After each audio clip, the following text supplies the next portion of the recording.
Best varicose veins చికిత్సనే పొందండి. నొప్పి లేని చికిత్స కోసం సంప్రదించండి ఎబిస్ హాస్పిటల్. నమస్తే రమ్మగారు. నమస్తే జయ. రమ్మగారు, ఏదన్నా పెద్ద కథ చెప్పండి అండి. ఒక పతివ్రత కథ చెప్దామా? పూర్వం మాళవ దేశంలో పద్మాకరం అని ఒక పట్టణం ఉండేది. ఆ పట్టణానికి రాజు చంద్రసేనుడు. ఆయన భార్య పేరు మిత్రవింద. ఎంత బాగుందో జుట్టు పేరు. అయితే వాళ్ళకు సర్వజ్ఞుడు అని ఒక మంత్రి కూడా. చాలా కాలం రాజుగారికి పిల్లలు పుట్ల. ఈ మాళవ దేశాచారం ప్రకారం రాజులు ఏకపత్ని వ్రతులుగా ఉండాలి. ఓకే. ద్వితీయ వివాహాలు అవి కుదరవు.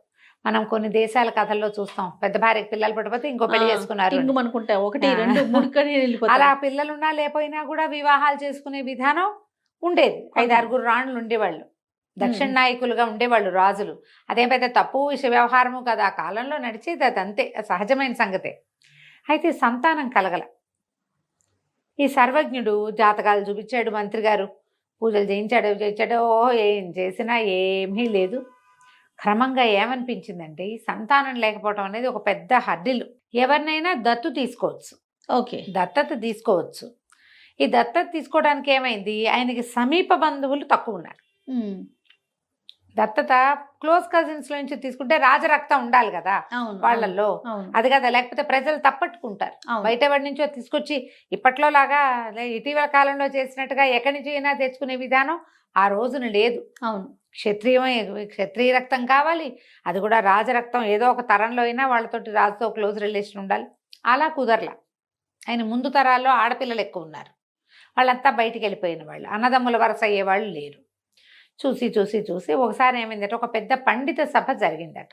ఓకే. ఈ సర్వజ్ఞుడు ఎక్కడెక్కడ దేశాల నుంచో పండితుల్ని పిలిపిస్తే వాళ్ళందరూ కూర్చున్నప్పుడు, సరే రాజుగారిని మీరు మీ సంతానం ఇచ్చని వాళ్ళ ముందు ప్రకటించండి అని కొంచెం రాజుని ఎంకరేజ్ చేశాడు.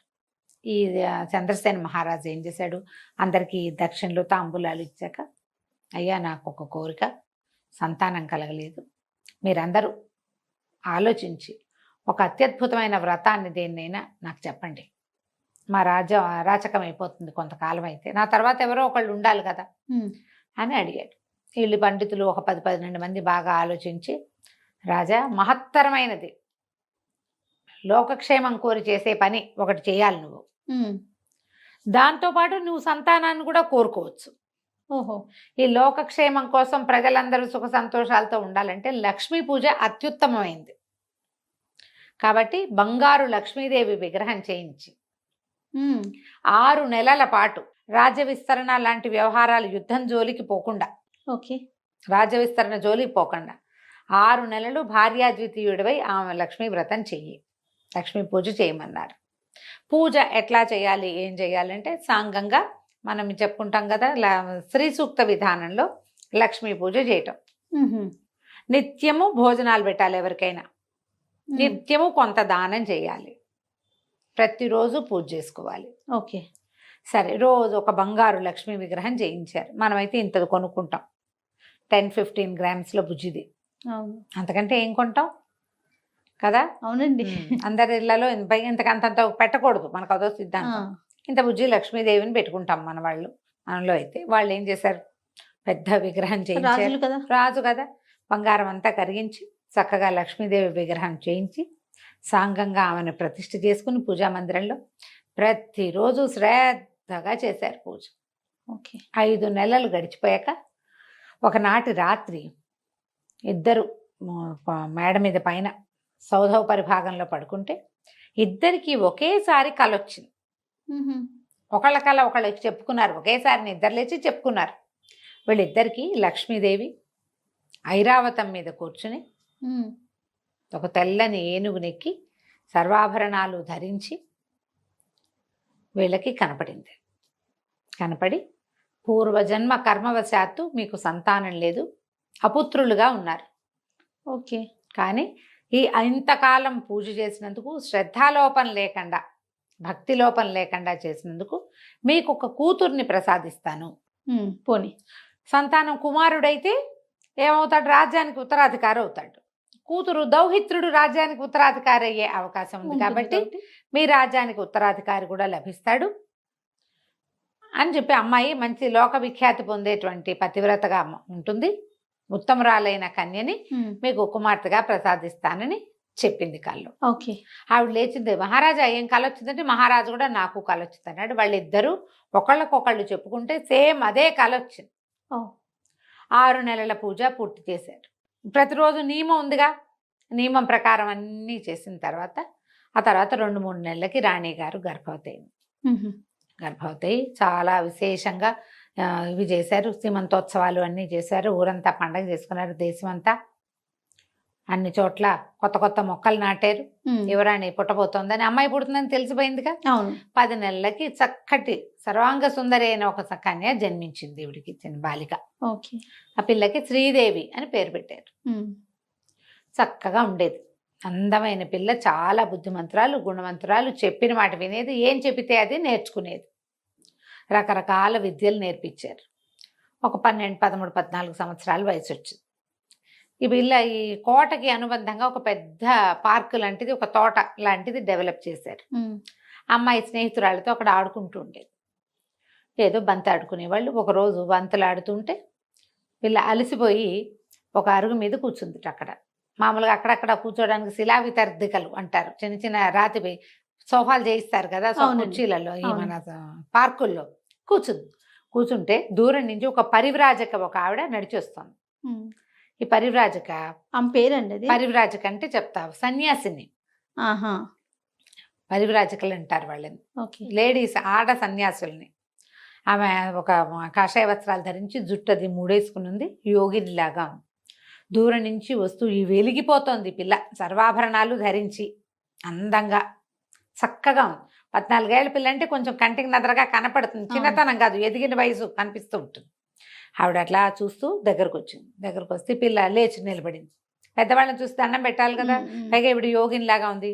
నమస్కారం చేస్తే ఆవిడ చాలా సంతోషించి, అమ్మాయి నీ సౌందర్యము, సౌందర్యాతిశయము, నీ వినయాతిశయము కూడా నన్ను ఎంతో ఆకర్షించాయి.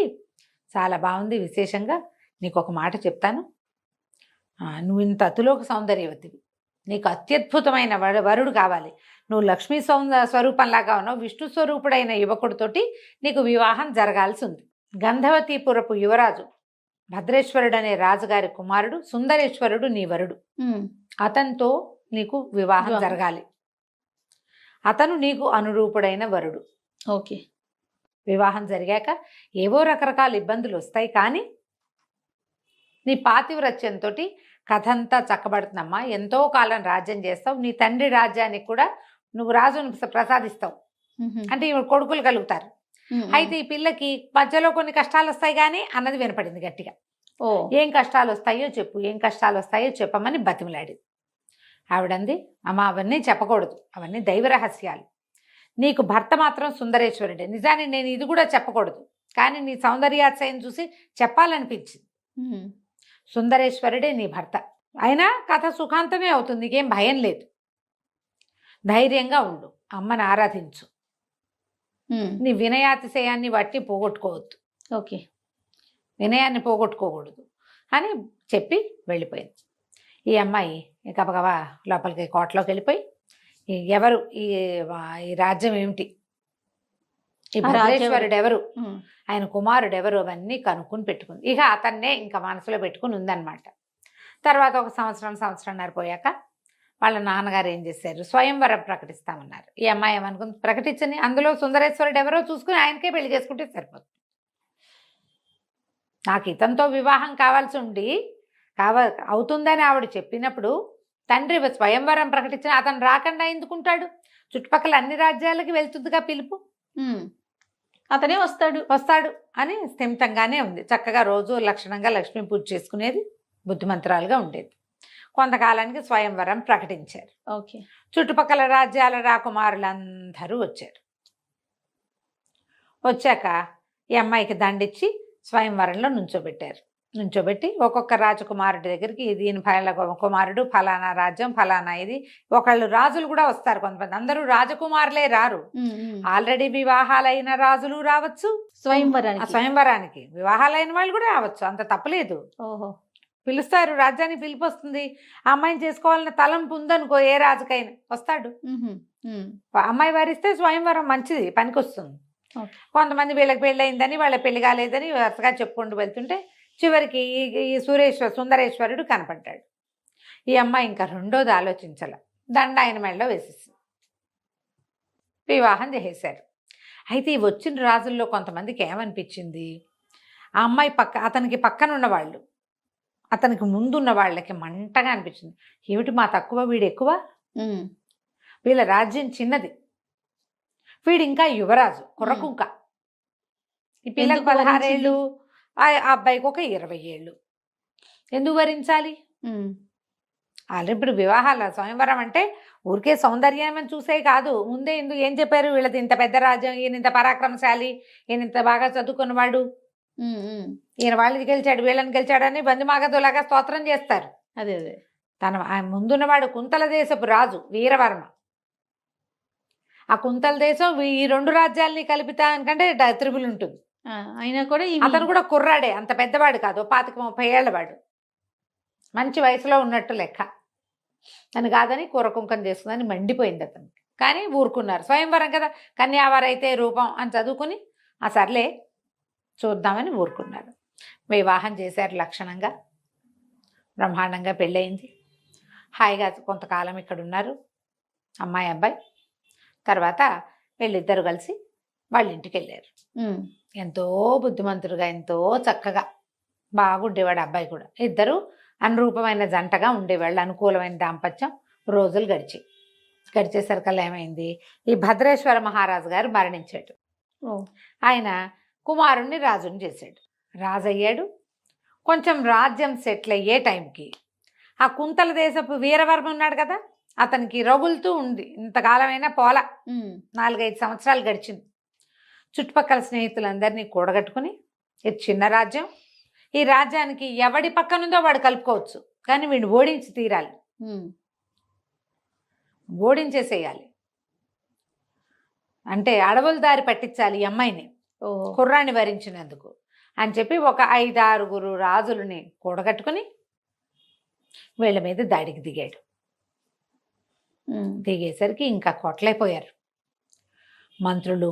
సైన్యాధిపతి చనిపోతూ సైన్యాధిపతి రక్తం ఓడుతున్న దీంతో పరిగెత్తుకుంటూ వచ్చి, మీరు తప్పించుకోండి, బతికుంటే బల్సాకు తినచ్చు. యుద్ధంలోకి రాజు రాల, మొదటి రోజో రెండో రోజు చేశాడు, 3వ రోజు అతను రాకపోతే 3వ రోజు మీరు పారిపోండి, వెళ్ళిపోతే మళ్ళీ ఇంకేదైనా జనాల్ని కూడగట్టుకుని వచ్చి మళ్ళీ పట్టుకోవచ్చు మన రాజ్యం అని చెప్పేశారు. కల్లా వీళ్ళు ఏం చేశారు, ఓ బండి ఎక్కి భార్య భర్త ఇద్దరు పారిపోయారు. కొంత దూరం వరకు బండి మీద వెళ్ళారు. ఒకే బండి మీద వెళ్తే పట్టేస్తారు కదా, ఇంకా అక్కడి నుంచి బండి వదిలేసి ఇక నడవటం మొదలుపెట్టారు. నడిచి నడిచి నడిచి నడిచి నడిచి అడవుల్లో దుంప తెగిపోయింది నడవలేక. ఎవరి వల్ల అవుతుంది మరి, ఇక ఆహారం లేదు, మంచినీళ్ళు లేవు, ఒట్టి కాలినడక, నడవగా నడవగా నడవగా ఒక అడవిలోకి చేరారు. వీళ్ళకి అత్తగారు మావగా వీళ్ళ తండ్రి దగ్గరికి వెళ్ళటం ఇష్టం లేదు. వాళ్ళది చిన్న రాజ్యమే మొదటిది. రెండోది, ఇప్పుడు ఇంత చెడి వెళ్తే అక్కడ ఏం పరువు ఉంటుంది. అది పైగా వాళ్ళు ఏం చేశారు, వివాహం అప్పుడు ఇతనికి రాజ్యం ఇస్తామని చెప్పాల సుందరేశ్వరుడికి, దౌహిత్రుణ్ణి రాజుని చేస్తామన్నారు, ఇంకా సంతానం కలగల. దాంతో అక్కడికి వెళ్ళటం ఇష్టం లేదు. అడవుల్లోనే కొంతకాలం ఉందాం, మన జీవితం ఇక్కడే కలిసి ఉన్నాం, మన ఇద్దరం ఉన్నాం కదా అనుకున్నారు. ఇప్పుడు ఏదైనా కొంచెం తేడా రాగానే చచ్చిపోదాం అనుకునే వాళ్ళని చూస్తాం మనం. అవును, అంతరాజ్యము పోయినా, బండి గుర్రం కూడా లేకుండా, కత్తి కటారు కూడా లేకుండా, ఒట్టి కట్టుబట్టలతో మిగిలిన వీళ్ళు బతుకుదామనే అనుకున్నారు. ఇది కదా కావాల్సింది, స్పిరిట్గా ఉండాలి ఇది. అవును. అక్కడి నుంచి ఇంకా అలా వెళ్ళగా ఏమైంది, ఇతను ఒక చెట్టు ఎక్కి చూశాడు. దూరంగా ఒక పల్లె ఉంది, మరి ఆ పల్లెలో ఏమైనా ఆహారం దొరుకుతుందేమో చూద్దాము, పద శ్రీదేవి అని ఈ శ్రీదేవిని వెంట పెట్టుకుని సుందరేశ్వరుడు నడిచి ఆ పల్లెలోకి వెళ్ళాడు. వెళ్తే ఒక కుటుంబం వాళ్ళు ఎవరినికో ఆశ్రయించారు. చాలా దూరం నుంచి వస్తున్న వీళ్ళు బట్టలు అవి చూసేసరికల్లా మనుషులేమో దగదగలాడిపోతున్నారు. ఆ పిల్లేమో మరీ సౌందర్య రాసి తెలుస్తున్నారు కదా మనుషులు, ఓల్డ్ మనీ, పూర్వకాలం బాగా ఉన్నవాళ్ళు అనేది తెలిసిపోతోంది. సరే ఏం చేశారు, వాళ్ళు ఏమన్నారు, ఆహారం ఏదో వాళ్ళు కలిగింది ఏదో పెట్టారు, తినేసి ఆ ఊరి మొగదలలో ఒక గుడి ఉంది. వీళ్ళు వచ్చేటప్పుడు ఆ గుడి చూశారు. ఈ ఇంటి వాళ్ళు వాకిట్లో పడుకుంటే వద్దు, మేము గుడిలో పడుకుంటామని చెప్పారు. చెప్పేసరికి సరే వాళ్ళు కూడా ఏముంది, ఈ ఊరికి ఎవరైనా అట్లాంటి వాళ్ళు వస్తే అన్నాళ్ళు ఎవరిలో ఒకరి దగ్గర అన్నం తిన్నా పోయి గుడి దగ్గర పడుకోవడం పరిపాటే. అమ్మాయి ఒక్కతే అయితే పంపేవారు కాదు, భర్త ఉన్నాడు కదా పక్కన. అదేలే. సరే ఏదో ఒక చేపాటి కర్ర ఏదో చేతిలో పెట్టి, పెద్ద జంతువులు అవి ఏం రావు బాబు, ఏం భయం లేదు, పడుకోండి, రేపు ఉదయం మాట్లాడుకుందాం, వీలైతే మీరు ఏదో చెడిపోయి వచ్చినట్టున్నారు, ఇక్కడే ఉండటానికి ఏదైనా ఏర్పాటు చూసుకుందరు కానీ అని చెప్పారు. వీళ్ళు బయట కూర్చున్నప్పుడు పిచ్చాపాటి మాట్లాడుతుంటే చుట్టుపక్కల 2-3 వాళ్ళు కూడా చూశారు వీళ్ళని. అన్నం తినేశాక ఇద్దరు వెళ్ళి అమ్మయ్య అనుకుని ఇప్పటికి 2 రోజులుగా నడుస్తున్నారు, తిండి లేదు పాపం, వెళ్ళి అక్కడ పడుకున్నారు ఆలయంలో. అది ఒక లక్ష్మీదేవి గుడి. ఓహో. వీళ్ళ గుళ్ళో పడుకున్నారు. అర్ధరాత్రి రోజు ఒక పెనుబాము ఆ గుళ్ళోకి వస్తుంది చల్లదనం కోసం. గుడి లోపల భాగంలో చల్లగా ఉంటుంది. వీళ్ళిద్దరు పడుకున్నారు. ఆ పాము లోపలికి వస్తుంటే ఇతని నిద్రలో ఒక పక్కకి తిరిగాడు ఈ రాజు సుందరేశ్వరుడు. ఇతని కాలు సరిగ్గా ఆ పాము తోకకి తగిలింది. అమ్మో. తగిలేసరికి ఆ పాము వెనక్కి తిరిగి చూసి ఎవడో నన్ను తన్నాడని కసిదీరా ఆ కాలు మీద టపట పట పటప కాటేసి తన దారినది పోయింది. ఆ పిల్లకి ఏం తెలీదు. ఆ వేసిన కాటలతో తను చచ్చిపోయాడు. అయ్యో. మరణించాడు. నిద్రపోతున్నారు, నిద్రలోనే అయిపోయాడు. పిల్ల తెల్లవారు లేచి చూసుకుంది. తెల్లారు లేచింది, బాగా పొద్దెక్కాకే మెలకు వచ్చింది. ఎందుకంటే నడిచి నడిచి ఉన్నారు కదా. అయ్యో ఇది దేవాలయం, పూజారులు వాళ్ళు వస్తారేమో, ఏమండి లేవండి లేవండి బయటికి వెళ్దాం, మొహం కడుకుందరు కానీ లేపింది. లేపితే ఏముంది, లేపు, అతను నీలంగా అయిపోయినాడు, తలకాయ పక్కకి వాళ్ళు చేస్తున్నాడు. పిల్ల కేకలు పెట్టింది, అరిచింది, ఏడవటం మొదలుపెట్టింది, పెద్ద పెట్టు నా భర్త అని. దేవాలయం ఊడవడానికి వచ్చిన వాళ్ళు, పూజారి ఒక పూజ చేసే ఆయన, ఆ ఇళ్ళ వాళ్ళు అందరూ పరిగెత్తుకొచ్చారు.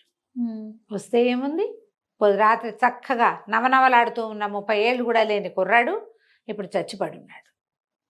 బాగా పరిశీలించి పాము కాటేసిందని తెలుసుకున్నారు వాళ్ళు. పాము కాటేయగానే తెలిస్తే ఏదో విరుగుడు ఉంటుంది, నీలమణి ఉంది వాళ్ళ దగ్గర, ఆ మణి తెచ్చి పెడితే బతుకుతాడు. అక్కడి నుంచి ఇంకేదో వేరుంది, సర్పగంధి లాంటి వేర్లేవో ఉన్నాయి. ఆ వేళ రసం కంట్లో పెట్టినా నోట్లో పోసినా బతకచ్చు. గారుడమణి అని ఉంది, ఆ గారుడమణి పెట్టినా బతుకుతాడు. ఒక మూలికలు ఎన్నున్నాయో వాళ్ళ దగ్గర, కానీ చేయలేకపోయారు. బతుకుండగా తెలియలేదు కదా, చచ్చిపోయి ఎన్ని గంటలు అయిపోయిందో.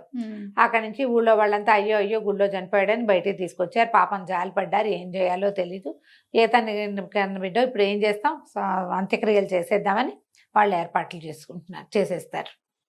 ఈ అమ్మాయి ఏం చేయాలో తెలీదు, ఏడుస్తూ కూర్చుని నేను ఇప్పుడు ఎక్కడికి వెళ్తాను, నేనేం చేస్తాను, ఊరేసుకుని చచ్చిపోదాం అని చెప్పి. ఇప్పుడు కష్టాల్లో ఉన్నప్పుడు సంగతులు గుర్తురావు, ప్రధాన కష్టమే కనపడుతుంది అంతే. ఈ అమ్మాయికి ఆ యోగిని ఏం చెప్పింది, కొన్ని కష్టాలు వస్తాయి కానీ చివరికి సుఖాంతం అని చెప్పింది కదా. కష్టాలు వచ్చాయి, సుఖాంతం వస్తుందని గుర్తురాదు అంతే. మీ నాన్నకే నువ్వు సంతానాన్ని ఇస్తావు, అంటే తండ్రికి నీ కొడుకుని ఇస్తావు అన్న మాట కూడా గుర్తులేదు. ఇంకా భర్త చచ్చిపోయాడు, నేను కూడా చచ్చిపోవాలి. ఈ అమ్మాయి ఏం చేసింది, ఏడుస్తూ అట్లా నడుచుకుంటూ వెళ్ళి అక్కడ ఒక పెద్ద మర్రి చెట్టు ఉంటే మర్రి ఊడలు సన్నగా వేళ్లాడుతున్నాయి. ఈ పిల్ల గట్టిగా ఒక గట్టులాగా గట్టుంది, ఆ గట్టెక్కి ఆ మర్రి ఊడల్లాగి మెడకి ఊరిపోసుకోపోయింది. ఊరేసేసుకుంటుంది. ఇప్పుడు ఆమె భర్తని ఆ అంత్యక్రియలు జరిగే లోపల నా పని కూడా అయిపోతుంది. ఆయనతో పాటు చితెక్కుదామని తోచల ఆ అమ్మాయికి, తన దారిని తను ఊరేసుకోవడానికి వెళ్ళిపోయింది. ఈ మెడకి ఎప్పుడైతే ఈ తాళ్ళు బిగించుకుని గట్టిగా బిగించుకుంటుందో అప్పుడు ఆకాశంలో నారద మహర్షి తిరుగుతున్నాడు, ఎక్కడికో వెళ్తున్నాడు, నారాయణ నారాయణ అంటూ. ఆయన దిగొచ్చాడు కిందకి.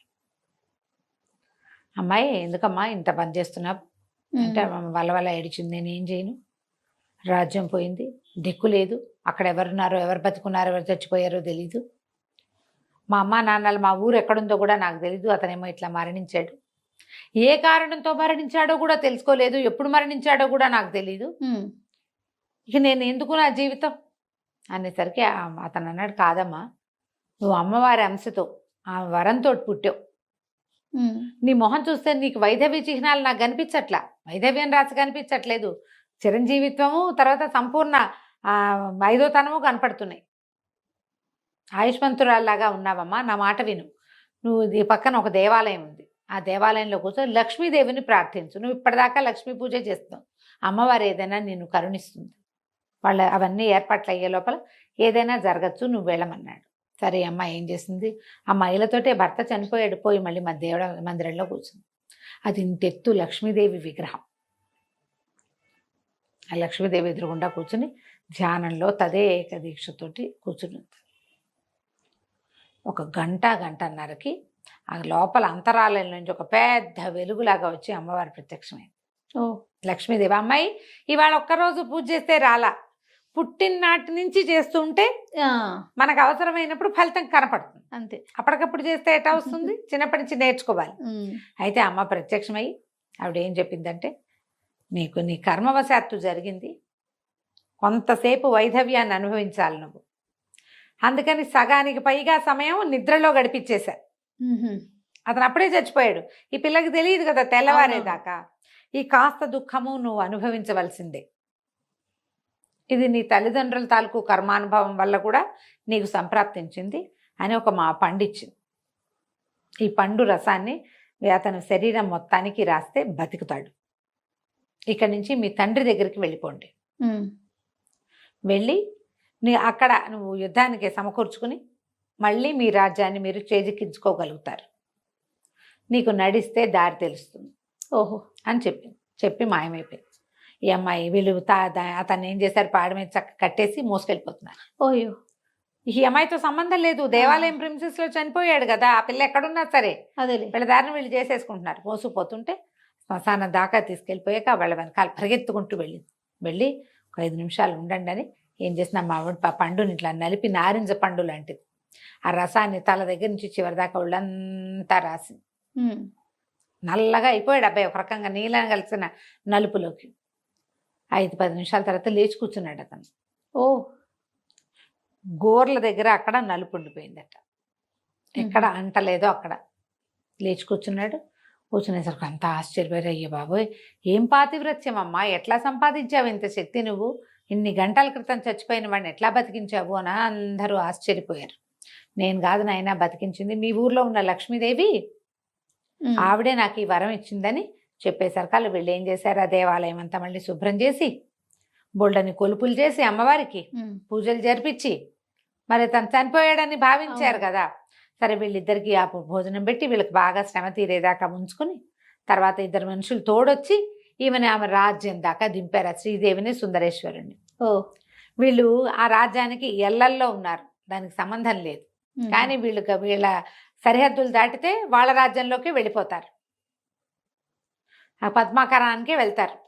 అక్కడి నుంచి ఇక మాళవ దేశం వైపుగా నడిచి వెళ్ళి తండ్రిని కలుసుకున్నారు.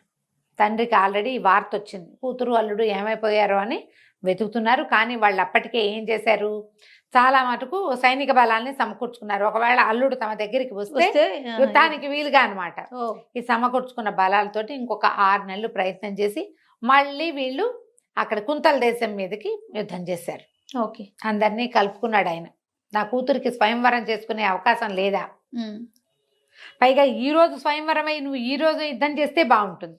స్వయంవరమైన 5 సంవత్సరాలకి ఆ కక్ష మనసులో పెట్టుకుని ఇంత పని చేశాడని కొంతమంది స్నేహితులకు ఉత్తరాలు రాసి ఇట్లా మా కూతుర్ని అల్లుడిని దారులు పట్టించారు, అడవి దారులు పట్టించాడు దుర్మార్గుడు అని రాసేసరికి వాళ్ళు మేము కూడా వస్తా ఉన్నారు. అందరూ కలిసి మళ్ళీ కుంతల దేశం మీద పడ్డారు. ఉమ్, యుద్ధంలో వీరవర్మ ఓడిపోయాడు. వీళ్ళకి ఆ రాజ్యం కూడా దొరికింది. ఓ కొంతకాలానికి శ్రీదేవికి సంతానం కలిగింది. వాడే తొలుత పుట్టిన కుమారుణ్ణి మళ్ళీ పద్మాకర రాజ్యానికి రాజుని చేశారు. ఎంతకాలమో చిరంజీవులుగా చాలా సంవత్సరాలు రాజ్యం చేశారు. వాళ్ళ పిల్లలు మనవలు మునిమనవలు వచ్చేదాకా భార్యాభర్త కలిసి సంతోషంగా ఉన్నారు. కథ కంచికి మనం ఇంటికి. బాగుంది. కొంచెం పెద్ద కథ అయినా కూడా చాలా బాగుంది. నమస్తే. నమస్తే జీ.